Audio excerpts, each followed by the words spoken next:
அனைவருக்கும் வணக்கம். இந்த காணொலியில் நம்ம பயோ எனர்ஜி எப்படி வருதுன்னு பார்ப்போம். உங்கள் மசில் மெமரி, பயோ மெமரி ரெண்டும் சேர்ந்த பயோ எனர்ஜி. உங்கள் மசில் மெமரி எதிர் ஃபாதர் இல்லை மதர் கிட்டேருந்து கிடைக்கிது.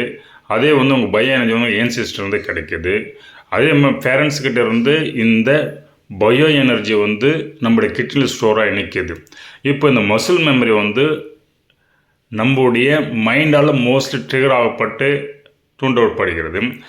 அதே பயோ மெமரி நம்முடைய புத்தியால் தூண்டப்பட்டு அந்தந்த விஷயங்களை சமைத்து கொடுக்குது. அப்போ இந்த மசில் மெமரி பயோ மெமரி சேர்ந்து பயோ எனர்ஜி கிடைக்குது.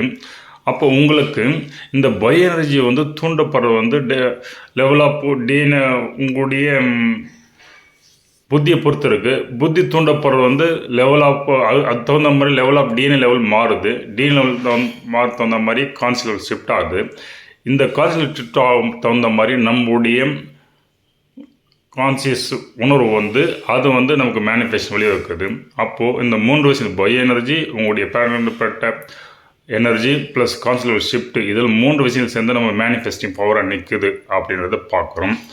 அப்போது இந்த 3 விஷயங்கள் தான் நம்மளை நம்ம யார், நம்ம என்ன விஷயம் அடைய நம்ம இயக்கிற சக்தியாக நம்ம உள்ளுக்குள்ளே இயங்குது. அப்போ அந்த விஷயங்கள் நம்ம சரி செய்தால் நம்ம நன்றாக இயங்க முடியும். இந்த காணொளிக்கு நன்றி. தேங்க்யூ.